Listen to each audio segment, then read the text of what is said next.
All right, welcome back, everyone. This is probably one of the most exciting conversations, interviews, long form podcasts that we have been looking forward to for some time now. So, without further ado, Lester Velez, sir, thank you so much for coming on. How are you today? Good, good. And you can call me Les. That's quite Les, all right, even though I look, perfect. like an Thank old you. guy. I wanted to just read a quick little bio that I found of you. I think is a phenomenal description of the work you've done before we jump into it. So, Sure. Les is a graduate of the University of Vermont with a Bachelor of Science degree in Business Administration. Beginning in September of 1970, he served in the U.S. Army as Field Artillery Officer and is presently Vice President of Loose Comb Engineering, if I'm not mistaken. It's still a, Actually, I'm retired from there right now, but oh, yeah, okay. I was. Got you. Thank you. I just wanted to clarify. You joined MUFON, the Mutual UFO Network, in 1991 and has held the following positions: field investigator, training coordinator for field investigators, the assistant state director in Northern California, chairman of the AERC, the Abduction Experiencer Research Committee, and team leader of the Abduction Response Team, ART. Also, during this time, Les became a facilitator for an abduction support group in San Jose, California, and in 1994 co-founded OPUS, which stands for the Organization for Paranormal Understanding and Support. That is quite a resume, I gotta say, Les. That's very impressive, Absolutely, and yeah. we're so honored to have you here. Well, thank you. It's a pleasure to be here with you guys. Thank you so much. Well, just to start it off, I mean, as we normally do on this show, we don't really have a structured way in which the conversation goes. We believe in sort of that free flow of things. But Mhm. just to give it a bit of a kicker, what do you see in the last 6 to 12 months that people maybe even in the UFO community or in general have overlooked in terms of the revelations of not just the UAP report, but in general the phenomenon? What do you think is the most overlooked sort of aspect of all of this? Well, that's a great question, and I'm glad you asked that because that's right up my alley. Perfect. The abduction phenomena has been overlooked in a huge way with regard to the governmental UAP report that came out. There's no mention of it or even an inkling of it, and you know. They claim, well, they don't think it's the Russians, they don't think it's the Chinese, and they don't have any evidence that it's aliens. But that at the same time that there isn't any evidence that disproves that it's Right. the aliens. So you know, and I think what I've noticed is that even though MUFON, the Mutual UFO Network, that I'm also part of, and I'm also a member of the ERT now as a consultant, that's the Experiencer Resource Team. Hmm. They have typically not really done a very good job in the years past, but now they're starting to really get their act together in that regard and really starting to look at this phenomena. And the next step, of course, is for the government to do the same thing. And I'm sure that, behind the scenes, like the Kit Greens and the Gary Nolans from Stanford are doing things like looking at people that have had these types of experiences and trying to better understand the phenomena. Because who better to ask about who's driving these tic tacs Hmm. than the abductees, the Right. experiencers, and I think based on the fact that they seem to be able to communicate telepathically with these entities, who better to ask? Who are you? Where are you from? What are you doing? What's your agenda? Yeah. And of course, they seem to be rather secretive about the fact of what the agenda is. Mm. Uh, Seems to be a lot more one-way telepathic Communication. communication Yeah. than two-way. Now, Well, oh, sorry, sorry. Ken. Yeah. Right. Asking the experiencers is probably, your primary sources, right? What do you find to be the most common answers in all those questions, right? You said it's agenda is kind of hidden, but those other things that they asked, what do you find to be the most common? The most right, the Yeah, most consistent, like right. reoccurring answers that are responses that you get when you study these cases. Yeah, what the experiencers come away with in 80% of the cases is a overwhelming feeling that we need to be better to one another, and we need to take care of the earth better. All really positive type messages that come across. But underlying all of that, that process, that it's a spiritual process, I believe, because it's a raising of one's consciousness and understanding that, hey, it's not just you here. You're part of this larger consciousness that exists, and so the aliens, they may have various agendas, whether it's survival, whether it's taking over. None of these can be ruled out, unfortunately, because of the fact that we've seen both sides of the coin. But I think overall, we've managed to be here on this earth for quite a while, and they haven't blown us up yet or annihilated us yet. So if they were going to do that, they could have done this, eons ago, and started all over or just taken over the planet. Right. Just curious, just to add to that, what are the most common, according to the abductees and the cases you study, regardless of the location, what are the most common species or types of beings that abductees seem to witness? Yeah, that's a interesting one, and there's a little anecdote that goes along with that. The number one species seems to be the small gray, Right. which seems to be somewhat robotic and perhaps also biological in nature. And somebody I was talking to the other day said, yeah, it seems like even though there's grays, there's also usually maybe a reptoid, reptilian, or a mantis type being that's involved, or a Nordic type being, and so it's like there's a store out there that Fenton, sells. I love that. Absolutely. That's right. That was Bruce, right? The other day that we had that panel discussion. There's a store out there that sells these grays, and so every species goes in and picks up their, it's like an iPhone. Okay, I want that one, the blue one today, and maybe the brown one. Right. It's so if I absolutely really do agree with that analogy to it, in your own personal opinion, then what's the benefit to that? Why would they all want to use these small grays, Android, iPhone things? What's better about that for them to use when abducting people? You know what I mean? Yeah, I think what it is that they tend to be, believe it or not, afraid of us because of our abilities that sometimes are quite violent.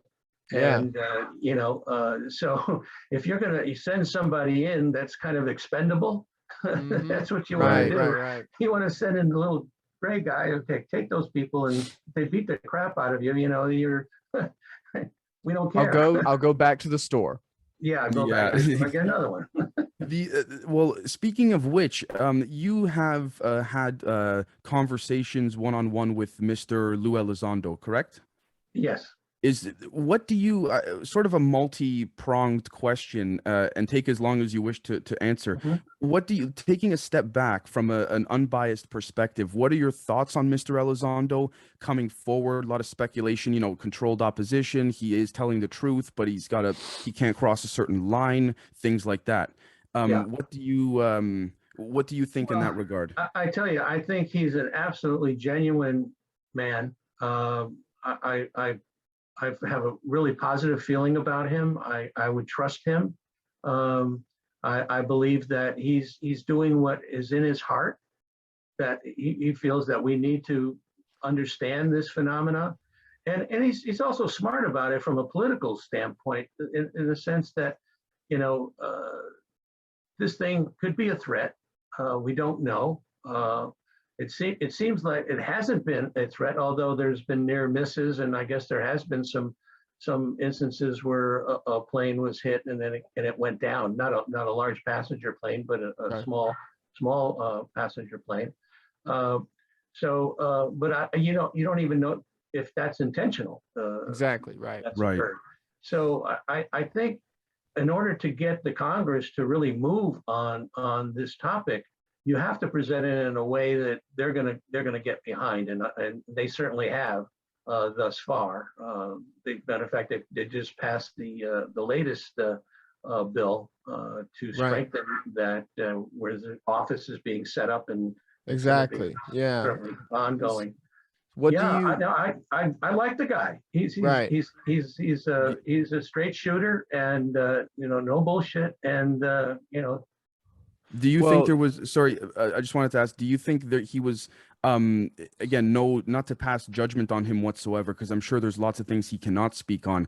Did you get the sense or feeling in your personal opinion that he was holding back with respects to certain elements of, yeah, Yes, I think, and again, according to his security clearance, and what he signed up for, he's being careful with that, and is how Right. much he is.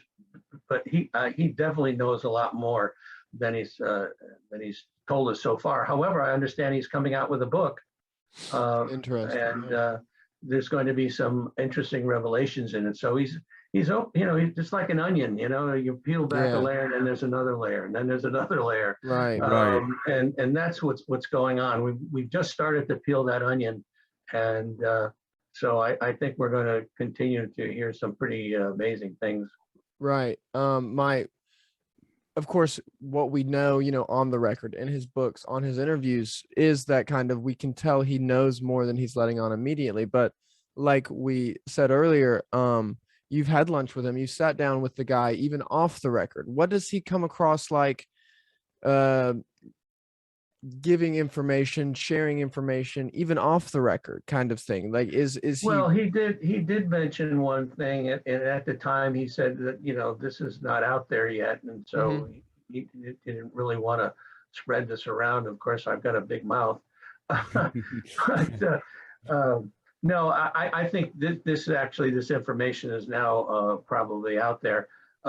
He basically said, and he was drawing pictures and everything Right. at lunchtime, saying that we really think we know how these things operate, and that it's a combination of the skin of the craft, what that makeup is of the skin of the craft, and a power source, which he says is not a huge power source.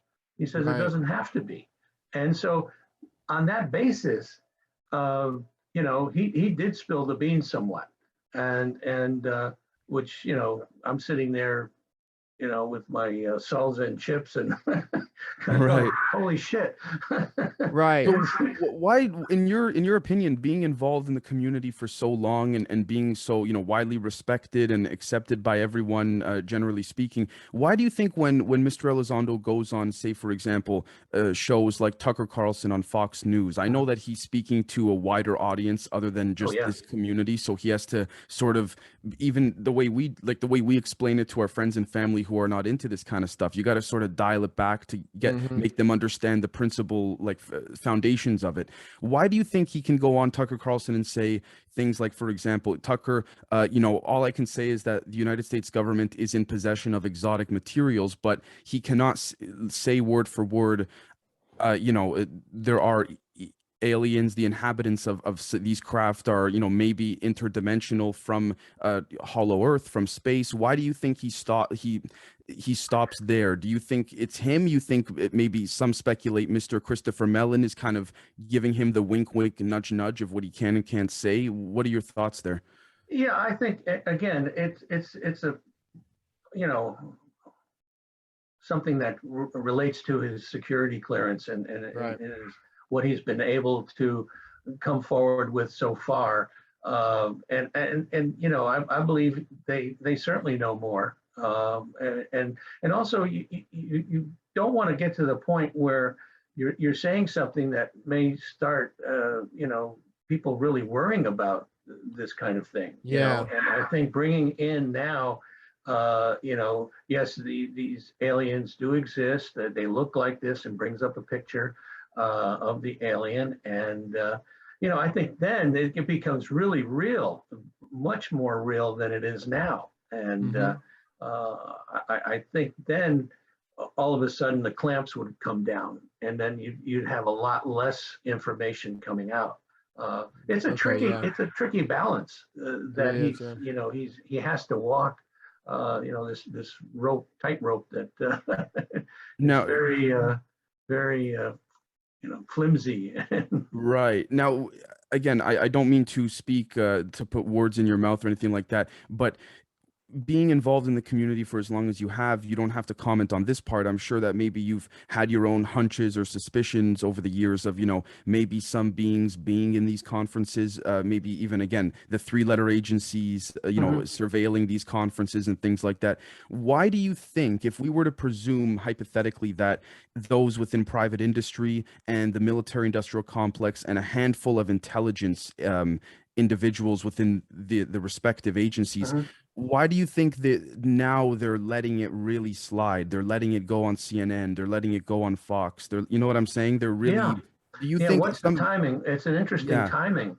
Sorry, some theorize that it's not even humans that are in control of this disclosure, if you want to call it. What do you think? Yeah, well, I'm not sure I have enough information to comment on that, but there's an interesting timing situation going on, with the start of the Times article in 2017.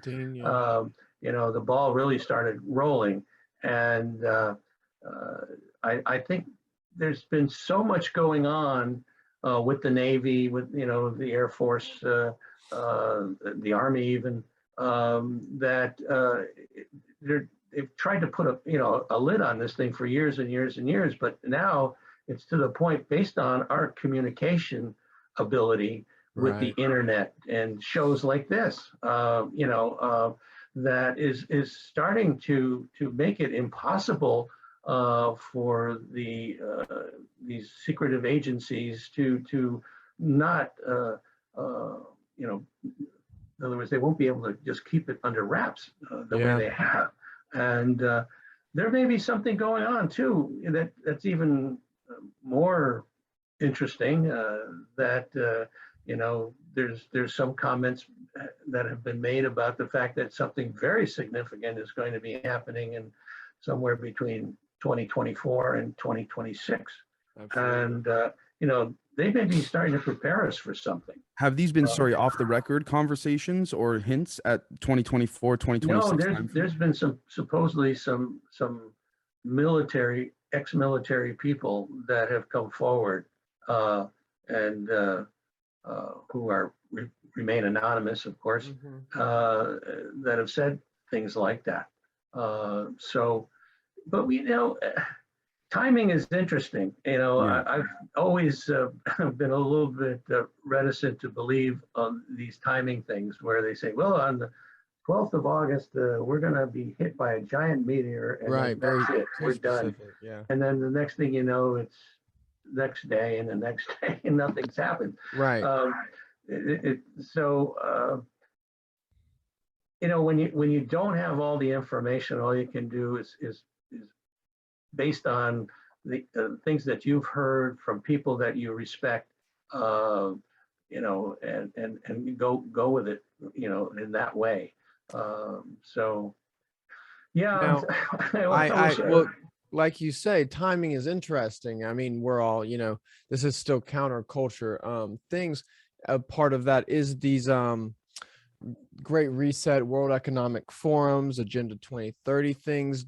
Do you find any connection with the 2024 to 2026 kind of unveiling things of this with those very establishment human things of counterculture, like conspiracies? Do you find those may be connected in some ways or kind of combating in some ways? In the online support group, the Opus online support group, there has been some talk along those lines, Okay. but not a lot. Not a Okay. lot. Okay. Yeah. The timing though, this 2024, the number 24 seems to be Right. kicked around a lot Mhm.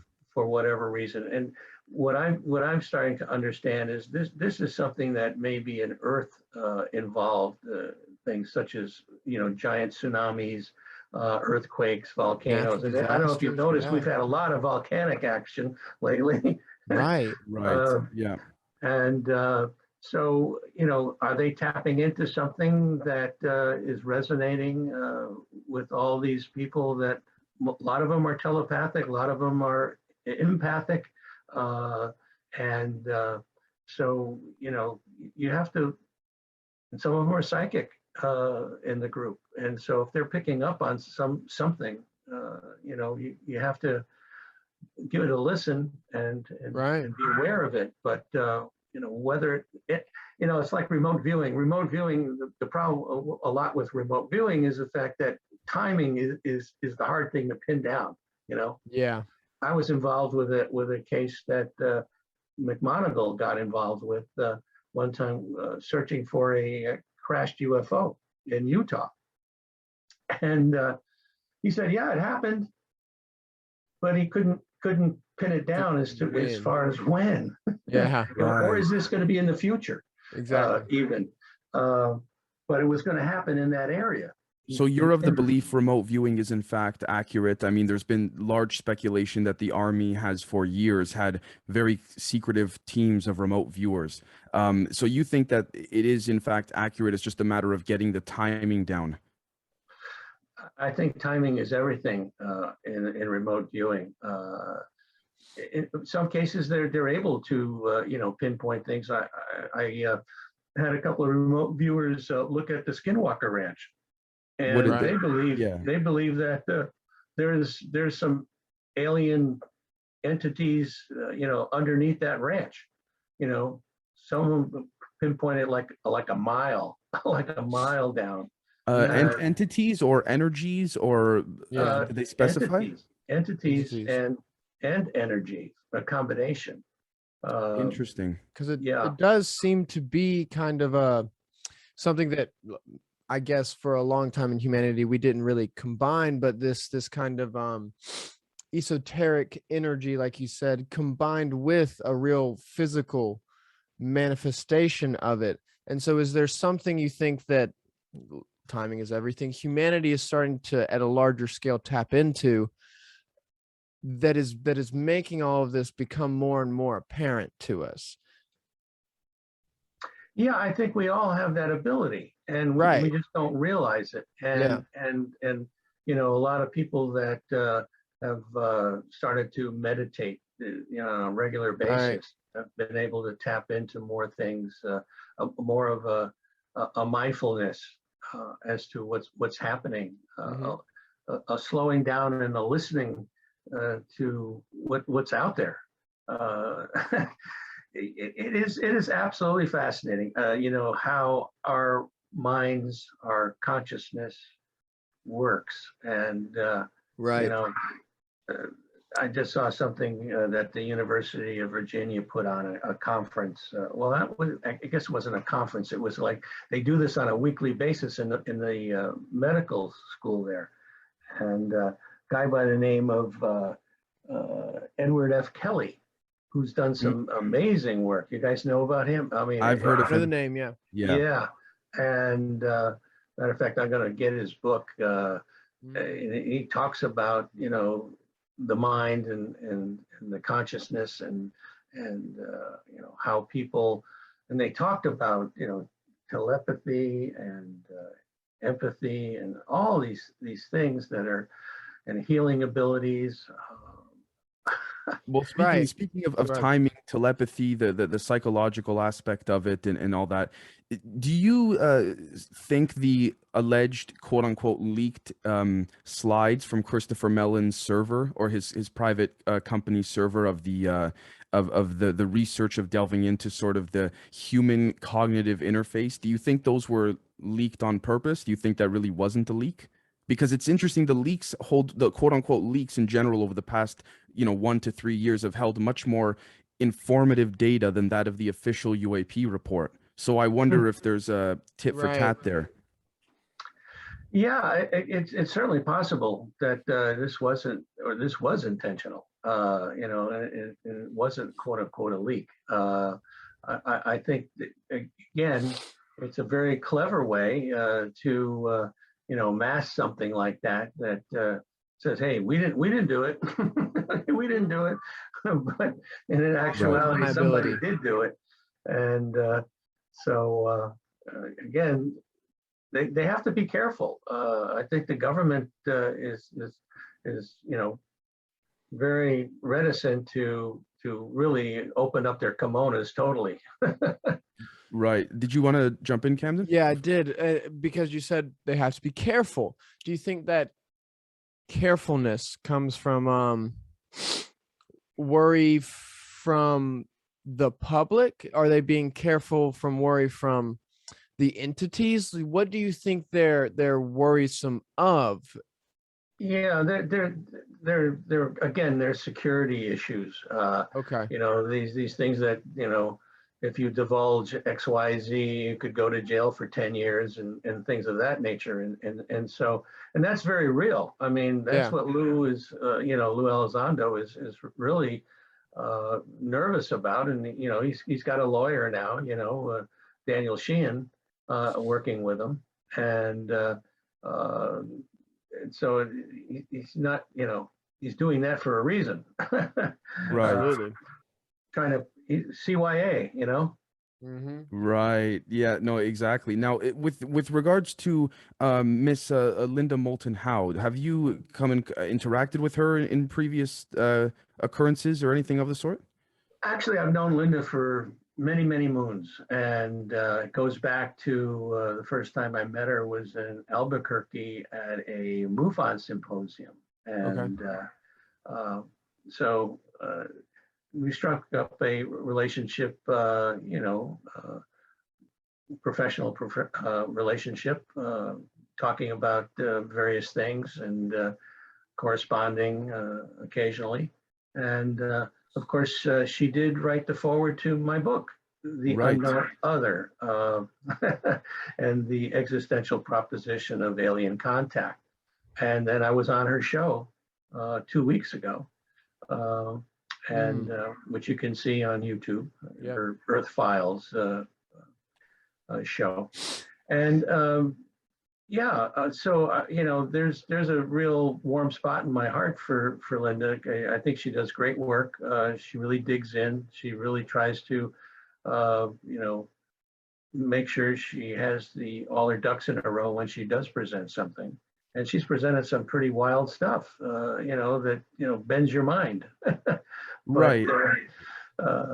It's been a pleasure working with her, and I was thrilled to have her write the foreword to the book. It was really, really a wonderful thing to have happen for me.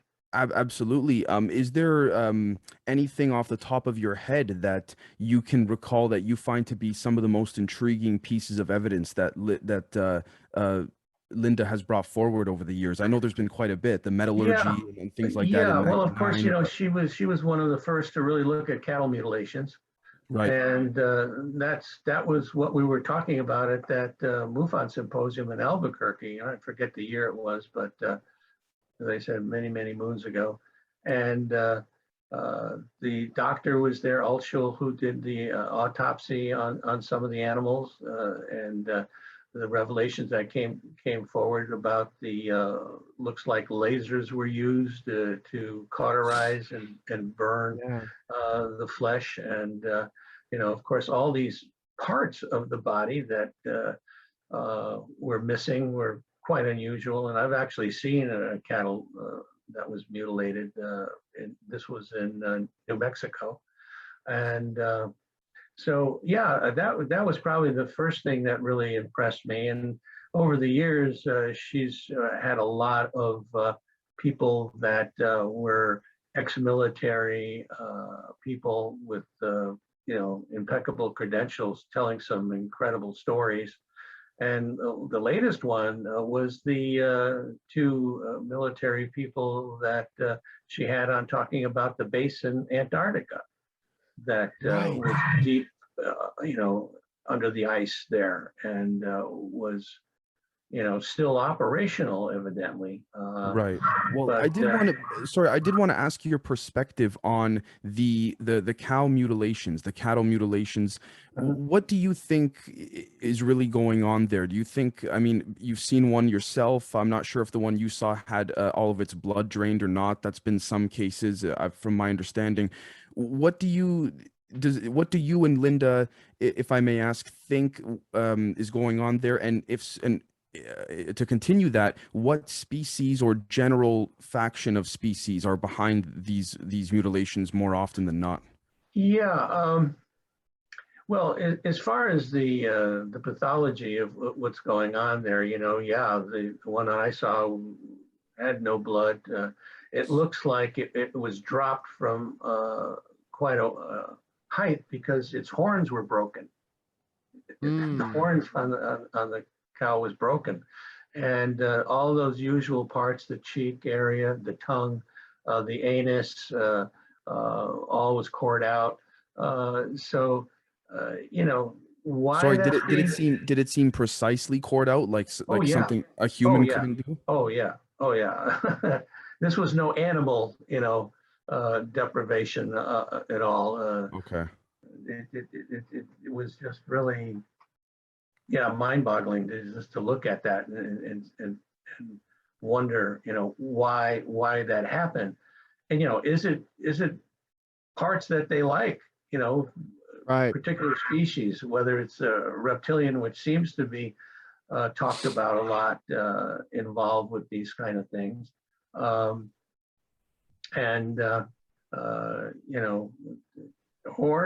there's military involvement that's been posited a number of times about the fact that they're using these particular parts in experimentation. And but that, to me, that's a long shot. I think. Why do you say that? Because a lot of times, when people have seen these things pulled up in a beam of light into a craft, and I don't think we have that technology yet. Yeah. So I think that would take the military out of the picture. Right. Or it's being done, for reasons of biological experimentation of some sort that again we don't understand. But again, I think it's more alien involvement than. And then the Skinwalker Ranch, there was one of the cases that was talked about where the farmer was basically tending to some cattle, and there was a calf that was behind the person, and 1 minute it was there, and next minute it was flayed out. It was just absolutely gutted. Yeah. Within seconds. Matter of seconds. So just to get the story right, he's standing there, he's doing his thing, tending to the cattle. The cow directly behind him is all intact, living and all that. He turns around and then boom, it's been mutilated, the whole thing. Yeah. With the same precision that other mutilations have. Yeah. All I know in that particular case is the fact that yes, it was, dead and opened up and in a way that there was no possible way it could happen, and who knows, maybe he had missing time in this whole Absolutely process. That's what I was about to say. I was gonna ask. Sorry, Cameron. Okay, so the cattle mutilations, it seems, I mean, not a sanctity of life for the cattle, but we don't see for lack of a better way to say it, we don't see abductee mutilations, you know what I mean? So it seems that even entities have a perspective of life here on Earth and its own sentience and sanctity. So why do you think that, I mean, not just cows, but are they just not trying to, start mass experimenting on humans and mutilating humans? Why would cows not humans? Unfortunately, there has been cases of human mutilation. Okay. Yeah, and that is not talked about a lot. Right. And it's not as prevalent as cattle mutilation. Sure.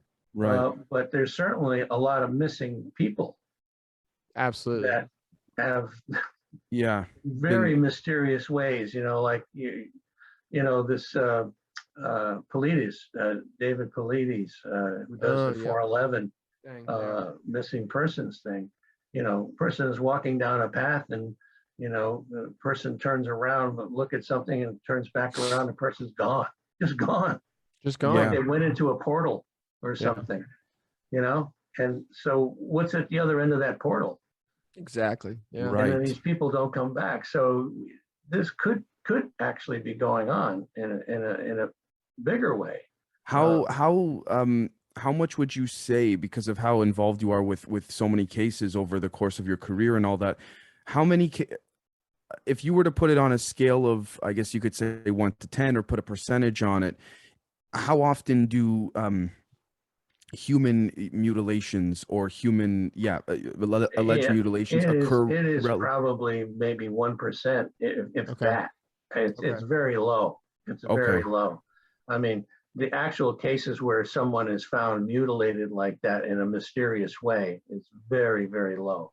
It's the missing persons thing that's really bizarre. That we don't understand. And does your research find the missing persons cases to be quite prevalent within the national parks across America? Yeah, that's a pretty well-known fact. Yeah, that. And of course, that makes a lot of sense in a way. I mean, it's hard to have a portal open up, on Main Street, and although I've heard that that's happened. It has. Yeah. Now, that's rare. Sorry. Do you attribute the convergence of the paranormal aspect of things relative to the extraterrestrial aspect of abductions and you name it? Do you find there to be a merging point, if you will? Because a lot of people, they categorize the two separately, and I think that's a very big misconception, just in my opinion. I agree with you, Dave, that these are all connected. This phenomena, you name it. Remote viewing, poltergeist activity, alien contact. I mean, it's a part of reality that we don't understand, and is a different reality. Whether or not we'll ever understand it is the big question. I personally don't think we will. I think probably not in this, body. Maybe in our next, involvement with reality, we'll come to better understand something. But there's probably so many levels to this, and so many dimensions to it that the best thing we can do is to support one another and keep talking about it. Right. One thing I wanted to, sorry, Camden, please. Well, the one thing I wanted to ask was relative to Linda's finding that metallurgy back in 1999, if I'm not mistaken. Again, I don't mean to make connections where there aren't any, but when we take a look, for example, I'm not sure if you're familiar with James Fox and Jacques Vallée going on Joe Rogan earlier this year or late last year. Yeah, I saw a bit of that. Yeah, I actually did. Mr. Vallée had proposed that what he found studying some of these metallurgies is not so much the metallurgy itself is unique, because he said, you could find this type of metallurgy that's been shot off these craft in other planets. This is not exactly exclusive to the craft, but he said it was more so the subatomic structure and organization of the metallurgy that humans, at least in the surface level of academia, in physics and science, we have no idea how to do. And if we did, it would cost in the billions, maybe trillions of dollars. how do you see a connection with Miss Moulton Howe's finding of that metallurgy consistent to Mr. Velez's, proposal there? Sure. Oh yeah, absolutely. She supposedly sold that chunk of metal to the Stars Academy, uh, Okay. and then it's finding its way into various places, and it's a combination of bismuth and a couple of other materials that are layered in such a way that certainly seemed impossible at the time. However, when I was working with Luscombe Engineering, we were selling products to Applied Materials, and Applied Materials is a very large company based in Silicon Valley and also here in Austin, Texas, that layers discs and with various materials to make chips. Right. And that technology in and of itself is something that would be very similar to what these metals have shown.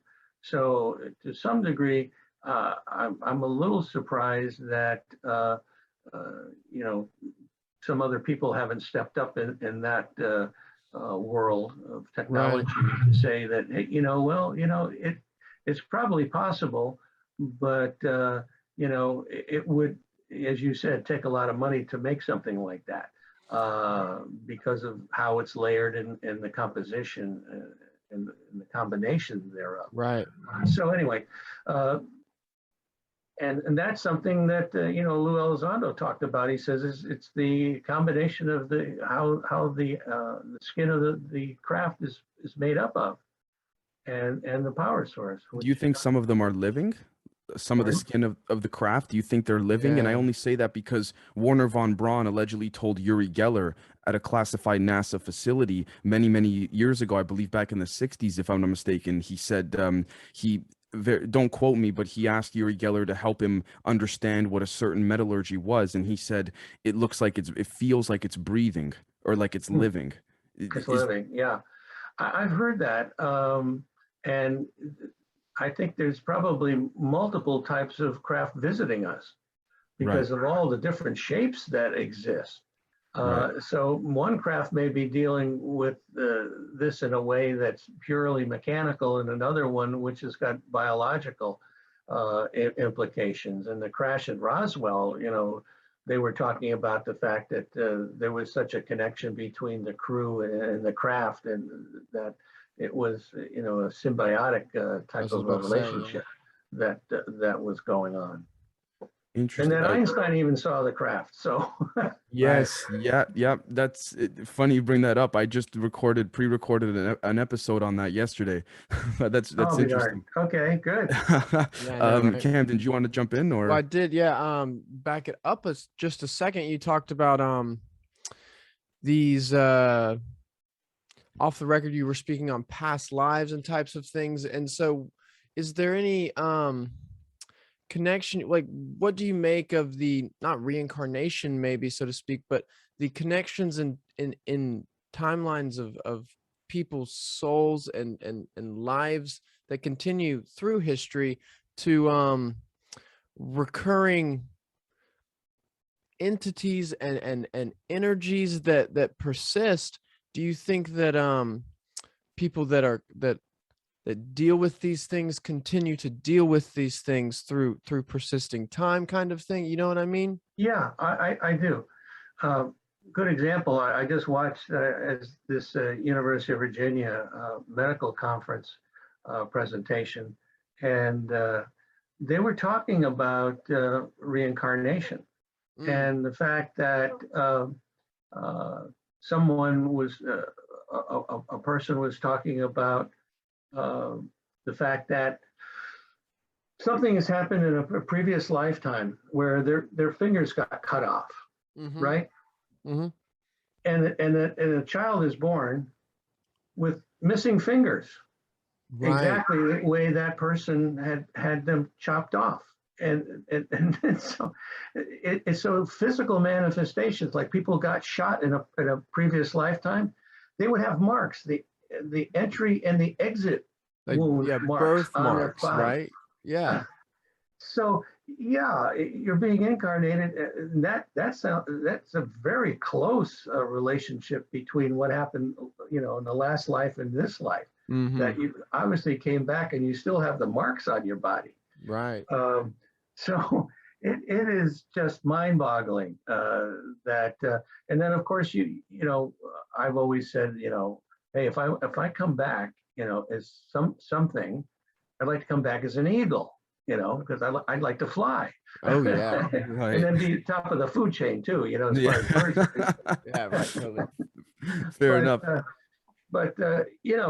Yeah, I think there's just multiple possibilities as far as, being able to come back, come back as a lot of times people come back as a different sex. You come back as a female, or you come back as a male, or some animal or something, Right. some other consciousness that for whatever reason there's a need for that soul, that energy to exhibit that, or to understand that, to learn about that. I always say to myself, I am so lucky that I live in the United States. I know. Compared to some of these countries in Africa where, disease is rapid, fighting is going on, hunger, malnutrition is going on. Why was I born here? Right. You scratch your head about that. Both my parents, I'm first generation here in the United States. My parents came over from Hungary. And so I have a Hungarian background. And, all these interesting things that go on in your life, you just scratch your head and say, how come, why? Why? Yeah, why? Yeah. What would you say, Les, is the most interesting case that you've studied, say, in the last, I don't know, maybe 10, 15 years, or the ones that have really stuck to you in your mind that you can't really shake off, so to speak, whether it's paranormal, extraterrestrial? I talk about a couple of the cases in the book, The Unknown Other. One is a case where a couple were in a park just north of Santa Cruz, California, and they noticed this light over the ocean. It was getting to be dusk, and they noticed this light over the ocean, and it got bigger and bigger and bigger until it was over their head, and it was a triangular craft, and it was about the size of a small Learjet. And so this thing proceeded into a canyon behind them, and then this light, they noticed another light over the ocean. And Sorry, I didn't mean, was there any visible propulsion on this craft or no? No. Okay. Yes, Nothing. thing. Silent. Weird, strange. Totally silent. Totally Right. silent. It was only there was three lights, one at the apex of the triangle. Right. And so this happened a total of 5 more times. The first craft, they felt they were looking at it. The second craft, they felt it was looking at them, and so they started to get a little bit nervous about what was going on. And then these craft were sitting in this canyon, and they were just sitting there going, like this butterfly effect, just moving up and down like that. Then all of a sudden, the whole group went up on its side, and it's like they went around a corner and disappeared, but there's no corner to go around. So they started to go down out of the park, and this is a fairly good elevation out of the park. And so they're coming down out of this path, which is, even during the day, is a difficult to navigate. And it's very dark in the daytime even. So at this time of day, it was pretty dark. They almost felt like they were on automatic pilot. They felt like they were floating down this path. Right. And then the next thing they know, it's 3 hours later, they're sitting in a restaurant in Pescadero, which is up the road about 10 to 15 minutes. And there's just 3 hours of missing time. They have no idea what the heck happened to them. And so they eventually came to a support group meeting, and he had a picture. They had both come down with this rash, and they had gone to a doctor, and this first doctor said, well, I'm not sure exactly what it is. It's not poison oak or poison ivy, because you're up in the park and stuff. There is poison oak and poison ivy up in that area. Right. And then they went to another doctor, and he says, well, maybe it's a reaction to something internal. And anyway, they showed the picture around the table, and almost without exception, everyone in the group said that they had similar rash. And so, Sorry, may I ask where the rash was on the body? yeah, it was basically in the thigh and genital area. Okay. And so, And sorry, this was consistent between both male and female? yeah. Okay. Yeah. And so the one person in the group says, well, I'm pretty sure I know what that is. And so we said, what do you think? He says, well, it's a reaction to the fluid that they dip you in to sanitize you when they bring you on board the craft. And so Whoa. that was probably early on in my investigations, and that kind of blew my mind.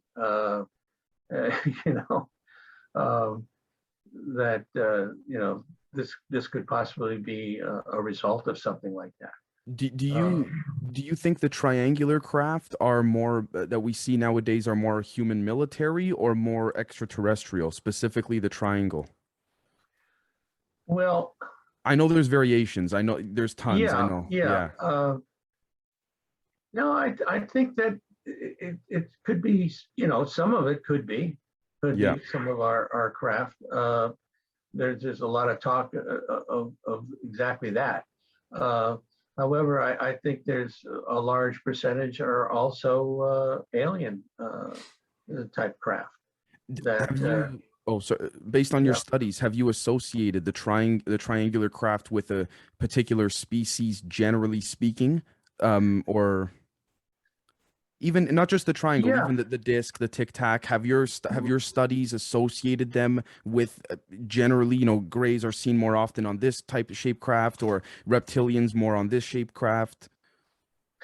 Yeah, that's a good question. And what you always get is the fact that the grays are involved, and Right. then you have the short grays, the tall grays. You have the mantis type entity involved, and it goes across all shapes and sizes of craft. That seems to be the most consistent thing that is happening, is that the entities are seem to be very consistent. And then you have not obviously, but you have the reptilians, and then the Nordics. Right. But certainly the grays, the tall grays, and the mantid type seem to be like at the top of the food chain. Right. Sorry, excuse me 1 second. Horrible timing. There's someone trying to get me to sign a package at the door. I will be back in just a second. I'll continue. Sorry. I wanted to ask Les, as it pertains to the poltergeist activity and what have you, it's been said and speculated quite often. I mean, there are some people, if I'm not mistaken, individuals that have gone on Coast to Coast AM talking about how there is almost always poltergeist activity either prior or post UFO event, sighting, you name it. Is there an association with again, the same way I asked about different shaped craft delegated to different species? Is there more paranormal activity after a disc-shaped craft appears, disappears, a triangular you know what I'm saying? Cigar-shaped, tic-tac? No, there doesn't seem to be a correlation between what kind of craft it is, but there's certainly a correlation between the fact that someone gets abducted, and it certainly can open them up to having more paranormal experiences, such as poltergeist activity, orb activity. Orb activity is right up there, right after grays. You have orbs that are seen and felt. Right. Joe Firmage had that blue orb hit up, go in his body, and then there's been cases where an orb has entered a person's body who had cancer, and then their cancer was gone. Right. So, and that's the other thing too. I mean, these things are not just negative in nature. They can be positive. So that's the kind of thing that hopefully, if you're going to have an experience, it's with a good guys. Right, exactly. Now, most of I've noticed that a lot of cases, at least in terms of just pure raw data documents that at least that I've looked at, please correct me if I'm wrong. I've noticed that the odd time that some of these beings seem to manifest or turn into just pure balls of light and energy, it's usually the grays. I know there was a CIA document speculating on a former KGB document saying they shot down a craft in the USSR at the time, in the Soviet Union, and the craft walked out of the craft maybe about a 10 to 12 grays, small grays. They then manifested, they all like merged together into a ball of light. There's been some speculation of, some crashed discs or craft seen having balls of light circulate around them. Are you familiar with any of this? And if so, what do you think it is based Yeah, on? I mean, this is talked about quite a bit, where you have a mothership, so to speak. Right. And then you have all these small orbs of light, if you will, that go off and do their own thing, and then they, generally speaking, go back in to the main craft. So I've been involved with personally with an orb that was over my head that was photographed, and it was a red one with like a small yellow cap. It was the wildest looking thing. And so sorry, hold on. When it was above your head, if I may ask, where were you? What were you feeling at the time? Did you have an intuitive connection with it? Yeah. Well, I did not have a connection with it. The person that took the picture had stationed herself. This person had the ability to sense when things were going to happen. They had a connection. Okay. And I was sitting on the back porch. This is in Sedona, overlooking a small canyon. And so it was already dark. And she was using a flash on her camera, and she positioned herself at the corner of the house. And so she got, leaned up against the house. So she steadied herself in that way. And so she just started, clicking one right after the other. And the first picture showed the orb with this cap in the upper position. And then the next one, it was tilted and it was in that position over here. And so it was actually changing its position. Yeah. And she's also taken pictures of orbs. Sorry, was this visible within your was it just on camera, or it was just on camera? I did not see it. Right. He took the picture and then showed me the picture afterwards. Do you know what kind of camera? Cell phone, Polaroid? Oh no, this was not a cell phone. This was a regular camera, an SLR type of a camera. Yeah. Okay. With the digital film type of thing. Sorry, please go on. Yeah. So anyway, she had taken pictures of these orbs and then blown them up. Okay. And it wasn't the red one, but this was a separate one that she had taken. And you could see gray aliens, like one being really close, looking like this, and then another one back here looking, in another direction. Whoa. In the orb. And so it was like a portal. Right. This orb was a portal. Like an observatory of sorts. Yeah. They were looking out through this thing. And it was, I just get cold chills even talking about that. I remember seeing that for the first time. If I may ask, could you make out the Gray's heads? Because some tend to be more wider to the back. Some tend to be more. It was your typical gray head.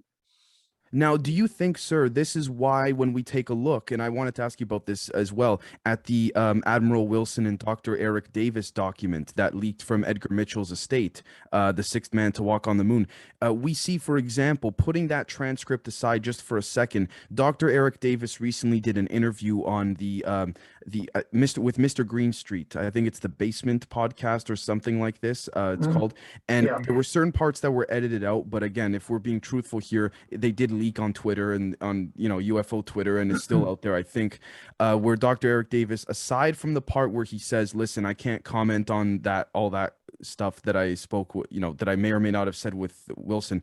He said one of the big problems with the policymakers is that it's difficult to implement this technology, or not this technology, this type of phenomenon into that of some type of regulatory law, because you can't regulate it. Do you think it's instances like what you just explained to us that create problems for those in government that know about this to create laws around it? Because how are you going to regulate that? I haven't a clue as to how they could possibly regulate anything like that. I mean, it's beyond that. Yeah, I can't see how they possibly could, because they don't understand it. Right. You have to understand something first before you can regulate it. Right. It's like Facebook. Oh my God. Yeah, we don't even have the guy who made it doesn't even have a grasp on it. You know what I mean? So now, one more thing before I ask you about your opinion on the Wilson Davis documents, but how many gray alien heads, I guess, could you make out in this orb from your memory? I made out two very distinctly, and then a third was kind of fuzzy because it was even further back in the shot.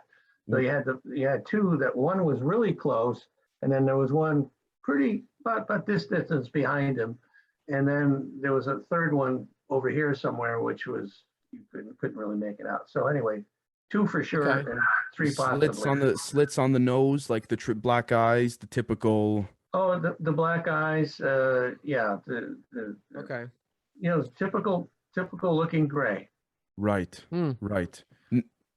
No, now, as it pertains, oh, sorry, Camden. Well, I just wanted to. You talked about, the lady that took this photo. She seemed to be able to sense things before they happen. We've talked about empaths. We talked about telepaths here. What do you make of these sort of innate human capabilities in regards to, of course, I would say pretty certainly a large percentage of the population not able to connect to that?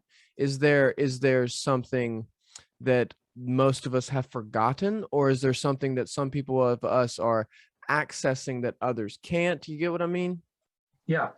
Well, Gary Nolan and Kit Green have done some interesting studies where they took people that were telepathic and psychic, and they noticed in their brain the area between the caudate and the putamen, there was a lot more connections in those people than people that didn't have that ability, and it ran in families.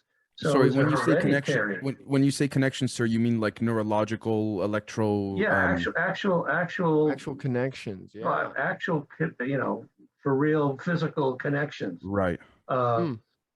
And so it ran in families, and so you wonder, that is this something that was done to these people, generations ago, or is it something that they had all along, but were because of the experience that they had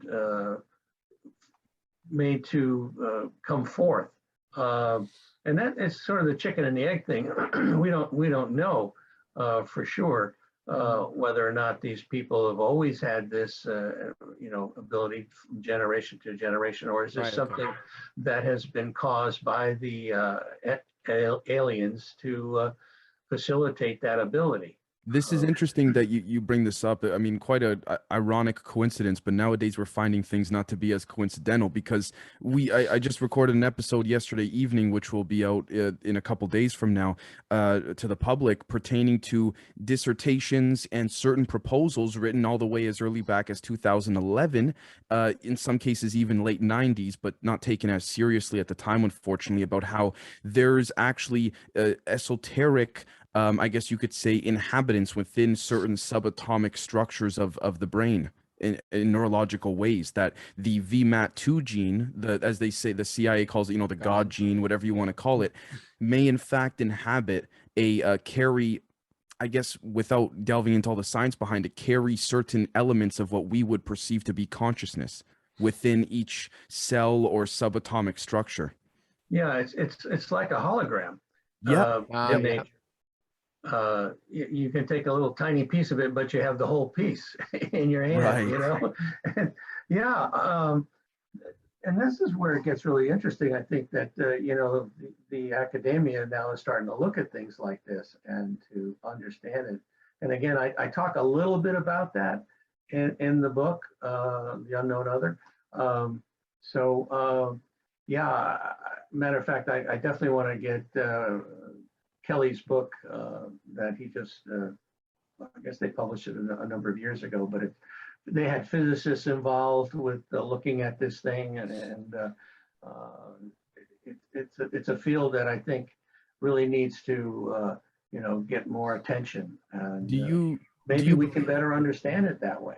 Right. Yes, absolutely. Now, speaking of a field that should deserve more attention, and rightfully so, when we take a look, for example, at interviews like we see, for example, with Mr. Elizondo on TV, and again, that's different because he's speaking to a much larger audience of people that are not into this kind of stuff on a daily basis, if you will. Mhm. But when you take a look, for example, at I guess we could say the Admiral Wilson, Eric Davis documents. You look at James Fox and Jacques Vallée on Joe Rogan. They said quite often throughout that conversation, well, I don't know if I'm just paraphrasing, but they would say things multiple times, both of them. I don't know if this is too much for me, if Stanford would be okay with me saying this, or if this is a bit too much for Harvard for me to go ahead. Mhm. And we see Mr. Elizondo refusing to comment on Majestic 12 and Zodiac. That whole group there, comprised of allegedly scientists and those, generals and those within academia. Do you think there is I'm not saying a secret room where they meet every Friday and blah blah blah, they say, okay, we're going to do this and that, but do you think there is a loose consortium or conglomerate of individuals? Some may say Zodiac, Majestic 12, some may not say, but do you think there's certain ones at the highest levels of Oxford in England, Harvard, Stanford, Yale in the States going, we're going to control what comes out to physicists and what doesn't, and vice versa? It's tough, I know. Yeah. I, if I tell you, I have to shoot you. I'm not. I No, mean, respectfully, I'm not asking for yeah, things that you know off the record. I would say that there's probably some reticence based on whether or not they have grants from the government. If they have grants from the government, um, they need to be very careful and whether or not they publish this type of information in any way, shape, or form, whether it's being on an interview series or anything like that, because all these guys are you know depend upon grants one way or Right. another There's to do what they're doing, and so if they divulge something that they shouldn't have, they could possibly lose that grant, and that's a killer. well, there's a part of the there's a part of the conversation with Joe Rogan, Mr. Vallée, and Mr. Fox, where Jacques Vallée talks about how they shot off a piece of metal back in the 50s. The U.S. Army shot off a piece of metal of some of the one of the craft that was hovering, I think, in Washington D.C., if I'm not mistaken. And he kept trying to. Joe Rogan said, "Okay, so what did they find from that metal?" And then Mr. Vallée kept kind of not dodging per se, but sort of Mhm. wiggling around the question. And then James Fox eventually goes, "Jack, like, why can't you say it?" And then Mr. Vallée pauses and he goes, "Well, there's a certain way that these things need to come out." And that sort of to me indicated again that loose conglomerate of individuals Mhm. that are, and we see earlier in this conversation, you referenced Silicon Valley. We know that again, we look at these, I don't know if you're familiar with the Project Carrot leaked documents, CARET. Mhm. I'll send those to you after via email. Yeah. Those are quite interesting. But we also know that Mr. Vallée referenced Battelle Corporation. So, like you said, clearly there's a sort of leverage factor there. These Mhm. scientists get these grants, and then if they say too much, oh, what a coincidence, you lost your funding and things like this, right? Yes. So when we look at that and we look at the Wilson Davis documents, can you comment on any of that? I presume you've had many off the record talks. I'm not trying to pry or be nosy, but I think that, the document is probably real. okay. Eric Davis has an ability to divulge things in ways that some other people do not, for whatever reason. Yeah. So, just in general, yeah, I think that document is for real, and I think Rich Dolan has done a pretty good job parsing the data on that one too, and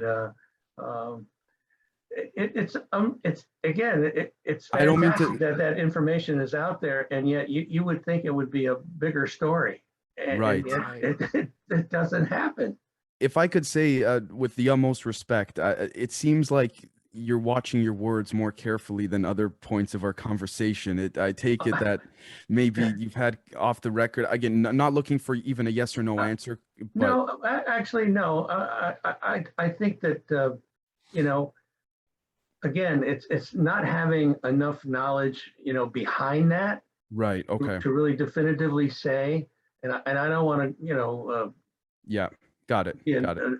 a know-it-all or something, when Yeah. I'm not. No, of course. But what I find interesting is that you see Mr. Davis can sort of wiggle his way around things. Okay, maybe he's been given permission, what have you, but he always says, "In my opinion," and then you see James Fox and Mr. Velez saying, "Well, this is our opinion. This is not Harvard's. This is not Stanford's." Right? So Exactly. yes. So in your, again, I totally respect people, gentlemen like yourself and Mr. Valet and what have you, not wanting to give a definitive perspective or statement unless you know the full backstory. But in your opinion, you think the Wilson Davis documents are legit? Yes. Okay. Got you. Camden, did you want to jump in or? I mean, sorry, I honestly, I got vapor rub in my eye. I'm sure the camera can see me rub my eye for a minute. It hurts like shit right now. My only question back to that is, no, I lost it. I started talking about vapor rub. I lost it. Keep going. No problem. No problem whatsoever. That happens to me. Usually when it happens to me, Camden covers for me without even realizing, but get some eye drops. yeah, exactly. Yeah. So as it pertains to the sort of the individuals within the community of STEM and all that, would you say, in your opinion, again, not based on any fact or anything, but from your perspective, these individuals still have a tight grip on what comes out and what doesn't? And I say that because, again, I'm not trying to say, again, not trying to pass judgment on Mr. Tom DeLonge, but he said it very recently that he off the record, he's familiar with certain pieces of footage that were about to go public that certain people in the Pentagon in the higher up positions didn't want to get out, and it turns out it didn't get out. So would you say, in your opinion, there's still a tight control over the dissemination of this information? Not that it's necessarily a bad thing, but right. Yeah, I think that they still have control to a certain degree, unless somebody's going to, be a whistleblower of sorts, just like this gal did on Facebook. They have to have some kind of control. Right. I think we'd be in bigger trouble if they didn't. Right. Well, I've found my question, by the way. So the private sector, I guess, the private industry, Lockheed, Raytheon, do you think those people maybe control more the dissemination, the pace at which things come out, versus even the government? Because we do know that they work very, very closely with those people, almost those people doing the research for them to tell the military. You know what I mean? Case in point, sorry, Ben Rich, Boyd Bushman. Yeah. There's no question that they are able to keep things secret better because they're not subject to FOIA. Exactly. You can't go after them in any way, shape, or form. They can tell you to bug off. Right. and the government was very clever in doing what they've done in that regard, because now they can say, well, we don't know anything. You know? Right. Right. These private companies just got the lock and key, and that's it. What do you make of the recent footage, if you're familiar with it, of the Lockheed craft being driven at the classified base? That there was a video that leaked on TikTok that someone filmed of a Lockheed craft, and it looked, I mean, quite interesting, to tell you. I mean, yeah, I didn't see any pilot seats in it, kind of thing, you know? It's a drone, probably. Yeah, a And drone. Yeah. they Yeah. said no comment because people were asking, could this be telepathically controlled and things like this? And very recently, Lockheed Martin has put on its website that they can actually make their craft invisible to the human eye by bending, sound and light waves around the craft, which is again consistent with Mr. Bob Lazar's statements on, or his recollection of what he went through allegedly at S4. What do you think of individuals like Mr. Lazar? Do you think a little bit of truth, a little bit of BS? What's your take personally? Yeah, I think George Knapp has done a hell of a job investigating Bob Lazar, and so I think George pretty much feels that he's legit. He's checked out all his documentation and everything else, and so yeah, it's probably true. I think he's legit, and he's a showman though too. I mean, he's got a company that and so. His jet cars and things like that he's gotten involved with, and Right. but whether or not element 115 is for real, Lou said that they don't need element 115 to fly these Tic Tacs. So, I've heard that as well too. Now, sort of to I guess wrap it up, kind of an interesting question to finish off with, but what is your perspective on Mr. Stephen Greer, if you're willing to comment or speculate? Yeah. I Stephen, I guess you have to give him credit for trying to bring this topic to the fore. Right. And at the very beginning, I ran into him in an elevator of all places, and he was trying to do two things. He was trying to bring out the UFO thing, but also preventing weapons in outer space. And Right. I told him, I said, you're probably going to have a tough time with either one, but you're going to try to bring two along at the same time. I think you're going to have a hell of a time. Mm-hmm. And he kind of brushed it off. And then there was a meeting that he I guess like a little press conference, and one of the people in the group who I know asked a question, and he really berated the guy, and it was a legitimate question. And I started to see his attitude come about, and that it was like his way or the highway. I know. That's the most frustrating part about it. Yeah, and so that kind of turned me off, and and it also is the fact that he believes that all these entities are positive. And right, I definitely don't believe that. No. I see that on a daily basis with people that we work with. So I think he's in that regard full of beans. Right. My point to that exactly is right. That's his take on it. And then you have another sect of this community that really gets into these things could be demons. They could be. So do you wonder why there's this staunch, almost, I mean, I hate that we've fallen for it in counterculture, but this like two-party system to the UFO community? And why can't, if we're so like the government's been lying to us and think, why can't we come together and agree, kind of thing? Well, in case in point, very quickly, if we look at Greer's most recent documentary, I think in the latter half, the way he sort of clipped it together and narrated it sort of was like, Christopher Mellon, Lou Elizondo, these are all the guys that the government sort of sends out there to control opposition, feed the public bullshit. That was the sort of vibe I got there. Yeah, and you could see that coming with him because of the fact that Lewis has couched this whole thing and that it could possibly be a threat. But that I think for him was a politically good move in order to get the Congress and all those Right. people behind it. So anyway, it's unfortunately you're always going to have the good guys and the bad guys, and you're going to have the light and the dark. Yeah. And Right.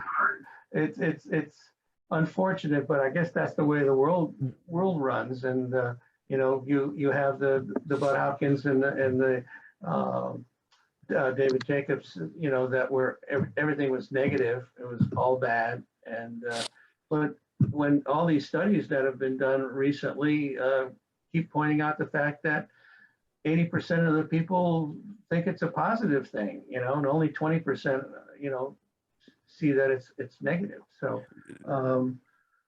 and are who knows? Right. one last thing. One last individual. I have one more than Camden has one more, if that's all right.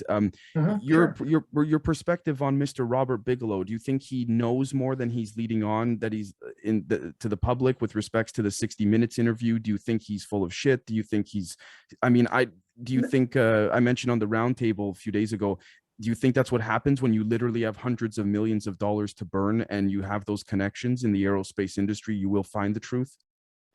Yeah, I definitely think so. Okay. These guys travel in different circles, and they feed on this kind of thing. I remember having a very brief conversation with Mr. Bigelow years ago at a MUFON symposium. He was there, and I introduced myself, and I told him about what we do, and he started asking me questions about he was very interested in what we were doing, and he says, well, if you ever get a case that does this and this and this, then let me know. And that was it. I never really contacted him again. But yeah, I believe he does know more. I mean, he basically came out and said, hey, they're here. You're right. Right. Yeah. Next question. Right. My final question, there's also in this UFO counterculture community, lots of people point to Corey Good, will point to a secret space program and a much larger network going on than anyone's ever really wanted to disclose. But of course, just like we talked about My Way or the Highway, Stephen Greer, loads of people will say, well, that's its own disinformation campaign. Do you see any credibility to that secret space program kind of thinking? Well, I think that, years ago, when you would have asked me that question, I would have said, nah, it's not happening, Okay. It's not happening. But I think it might be because, Okay. you got Haim Eshed, the general, the retired general out of Israel that just wrote that book Right. about the fact that, hey, we have bases on the moon, we have bases on Mars, we've been running around. The aliens don't want to come out in the open because we're not ready, and we don't understand space. And Okay. I mean, just so, and then, Trump comes out with the fact and starts this Space Force, so you start putting all those things together, and you got to say to yourself, well, it Maybe. probably is true. Yeah. Okay, cool. Well, Les, sir, thank you so much for coming on. Could you please tell our audience where they can find you, tell them about your book, what it's called, where Sure. they can find the book, and all of that? Very good. I appreciate that very much, Dave. And Camden, thank you too for your questions. Absolutely. Appreciate it. Blast. And first of all, our website is opusnetwork.org, opusnetwork.org. Okay. And if you click on that, the homepage will have the book, The Unknown Other, and the existential proposition of alien contact on there. So all you do is just click on the picture of the book, and it'll take you to Amazon, and you're all set. And Okay. if you're a Kindle Prime person, the book is free. And if you're just a Kindle user, it's like $9.99. There you go. Awesome. So, anyway, again, guys, I really appreciate being on here, and I look forward to future conversations. Oh, yeah, Absolutely. absolutely. Thank you so much, Les. We'll talk very, very soon, sir. Cheers. Oh, thank you so much. Cheers to you guys. Bye-bye.